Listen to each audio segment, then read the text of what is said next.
plants have a form of nervous system. They feel pain. Also, when they are ill, they run a temperature and have a pulse. They also have memories. We also know now that plants respond favorably to human encouragement and wither and die when they are bombarded by negative thoughts. There are plants that can poison, plants that can cure.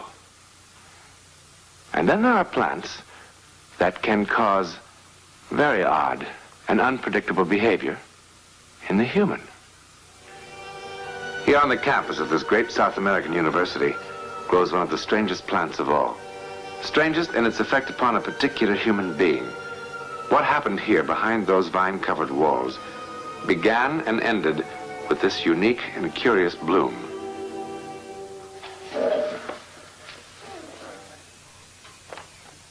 It's called, and for good reason, a blood flower. There was a time when the mere act of picking this flower was a prelude to violence and death and more, much more. Especially for Professor Gavin Carroll.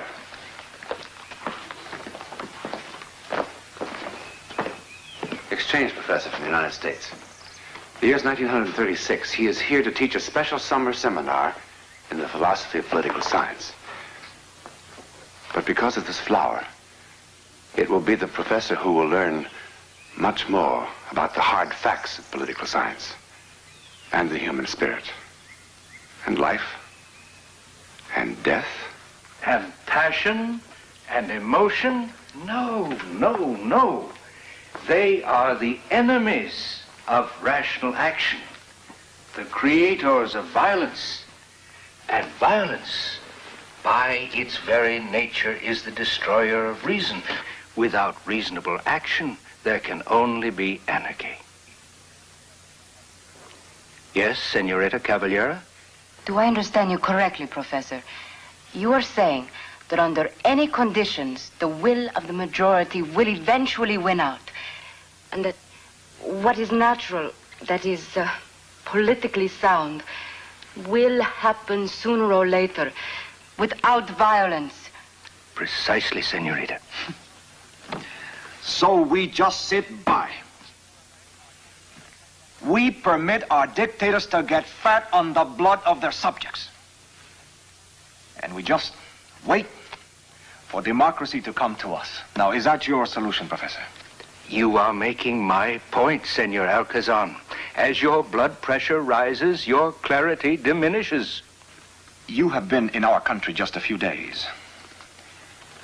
You have seen nothing. Or perhaps you were instructed to see nothing. No doubt our government chose you for this job very carefully. You do not wish to see the truth, but a blind man can see it. Now, we are called a republic. A republic. Now, if I stepped outside that door and so much as suggested that democracy is dead here, that our honored president is vicious and a brutal dictator. Please, please, Senor Alcazan. You may attack me personally all you wish, but while I am a guest of your government, I cannot in good conscience countenance this sort of talk in my classroom. You are making my point, Professor. There are no peaceful, reasonable means left to us here. Now, when freedom of speech and thought are crushed, the only way is action. Forceful, violent action. Now, if I cannot speak freely even here, then it is a waste of time to remain.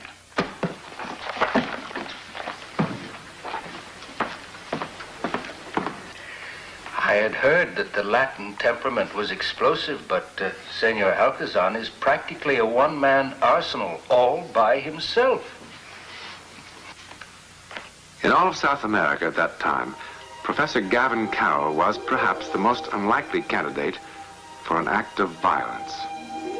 Was, at least until the moment when he first came in contact with the blood flower vine. Or was it really the professor who was destined for violence? Or only his physical being? For at that moment, Gavin Carroll was unaware of what was happening to him. Unaware that he had become host to a sort of psychic parasite that would grow each hour in strength and power until he was a helpless pawn in its grasp.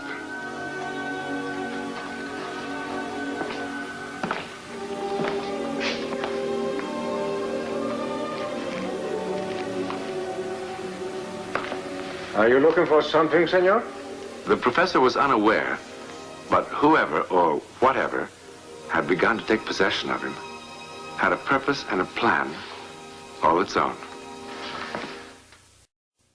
That night, unwittingly, unconsciously, Professor Carroll was once again drawn to the bloodflower vine. And this time, the psychic force of that plant began to make its purpose felt. Deep in a psychic thrall, he went directly to a small nearby cemetery and to the grave of Luis Arturo Fuentes, a revolutionary who 6 years before had met violent death in an abortive revolution. And thus began the professor's downward plunge toward the destruction of everything he believed in.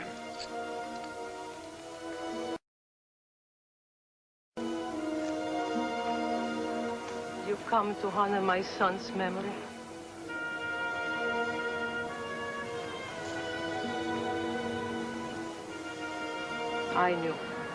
I knew you would come someday. Now come with me. I've kept it hidden, waiting all these years. Now come.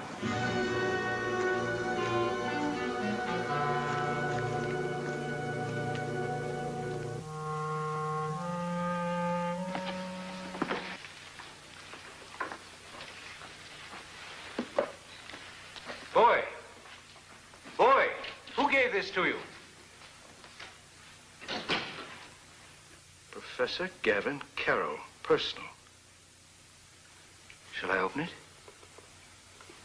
Excuse me.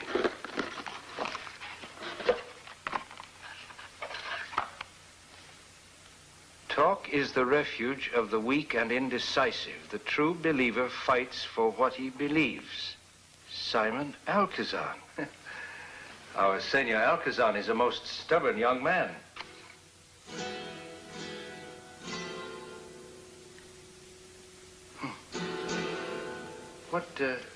What is the significance of this flower in your country?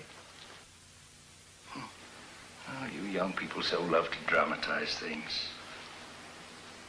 Curious blossom.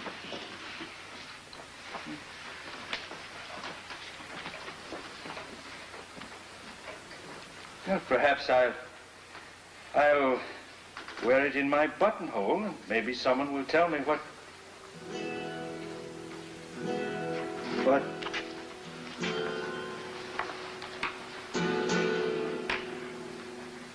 ¿Cuánto hace que estamos sin movernos, dejando que el tirano crezca? Él debe morir. Y únicamente luego ellos podrán recobrar su propio respeto o medida de gente. El presidente debe morir. El presidente debe morir.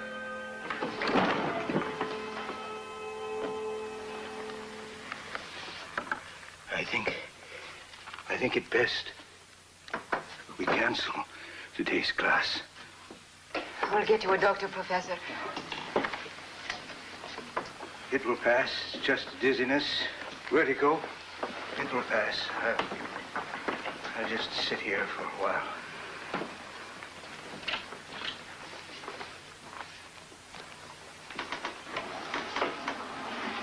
Professor. Better? Yes? This happened yesterday. Twice, I think. Yes, twice. In the afternoon And then at night, I felt drawn to that odd-looking vine. And then I guess I blacked out, as they say, for I don't know how long. It is dangerous to talk about these things, even for an American. What did I say? In Spanish, about killing the Presidente. In Spanish? And what you said about the government. So angry, so bitter. It is very dangerous. Simon did not absent himself from any kind of whim today, Professor. The secret police came to visit him last night. Fortunately, he was not there. But of course, he had to disappear. One of the students in this class must have reported him. If your words are reported to the authorities... Well, I don't know how I could have said the things you said I did. I abhor killing and violence. Perhaps I'd better see a doctor. Perhaps I'd better. Senor Carroll? Senor Professor, you must leave my house at once. Why? I may sympathize, perhaps even agree, but I cannot afford to indulge my emotions. Not that I admit I do agree, eh? Senor, you have no right to place me in such danger. Senora Madrera, I have no idea what you're talking about. It's no use, Professor. I have found it. Found it? Found what, for heaven's sakes? You think I am stupid? Do you not know it's a crime punishable by death to possess firearms? And the same for those who harbor revolutionaries? Revolutionaries? But the gun isn't mine. I don't know how it got here. No one else has the key to your room, senor. But I hate guns. I'm afraid of them. Out. Out with it at once. And you too, Professor.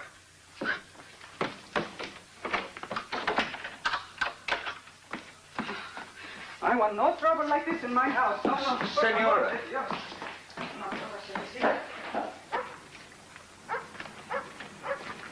Senor, tonight, I beg your pardon. all is in readiness.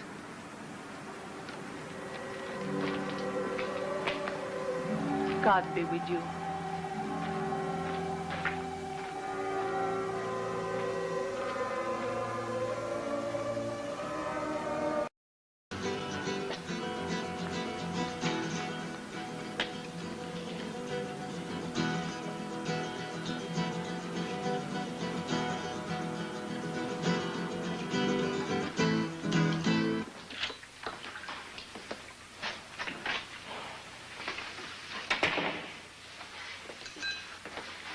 S03E30.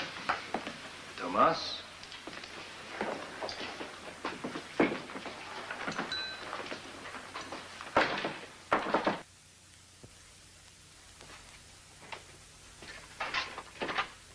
Jorge.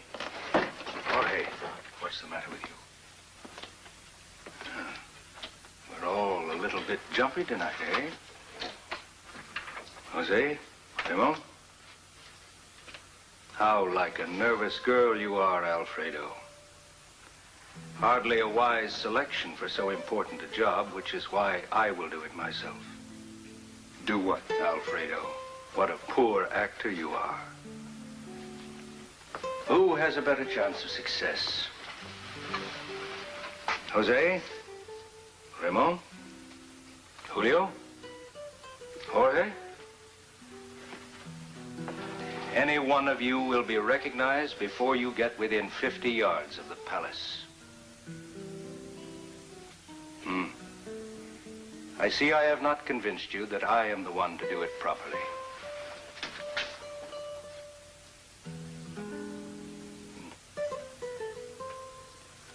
I wouldn't waste a bullet in this gun on any one of you. This gun belonged to Luis Fuente. Who are you? Now, I will enter the palace grounds through the east gate, where our good friend Emilio has been paid to look the other way.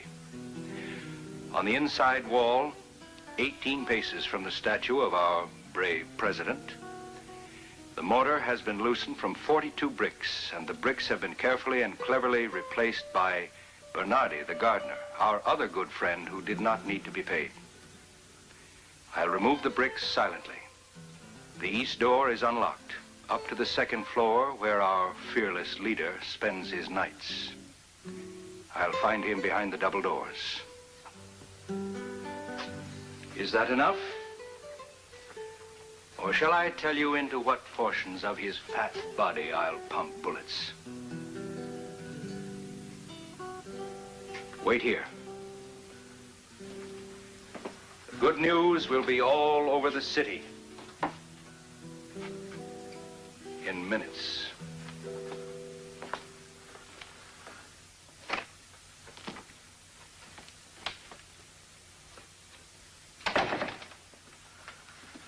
Who is he?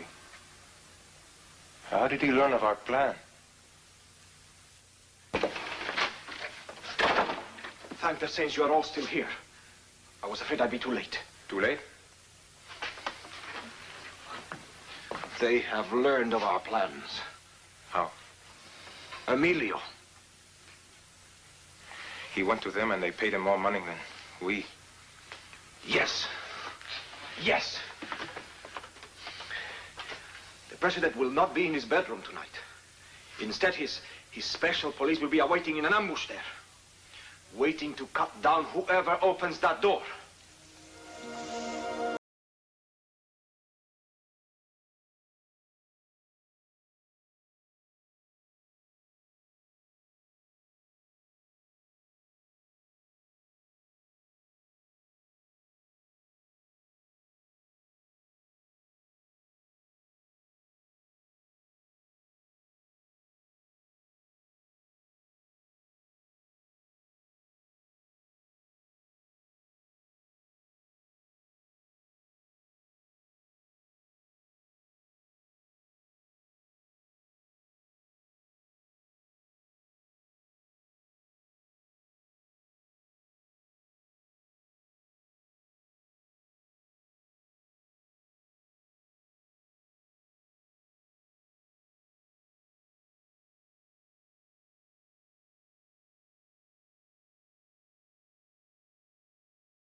Who are you?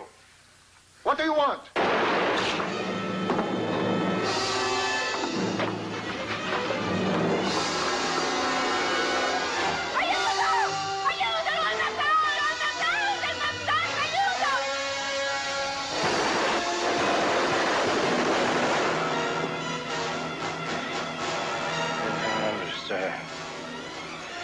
I don't understand. Understand. Well, 6 years before Professor Carroll came here, young Luis Fuentes tried to assassinate the dictator and failed. He was stood right here and executed. His blood seeped into the earth, and this vine grew. It became a symbol, and the dictator had it cut down and rooted out. But it sprang back to life again and again and flourished, just as freedom has flourished here ever since the death of the dictator. Now, these specialists in the field of psychic phenomena would tell you that the professor was possessed by the spirit a fuentes. And although possession is only a word for still unproven theory, it's a fascinating concept, isn't it?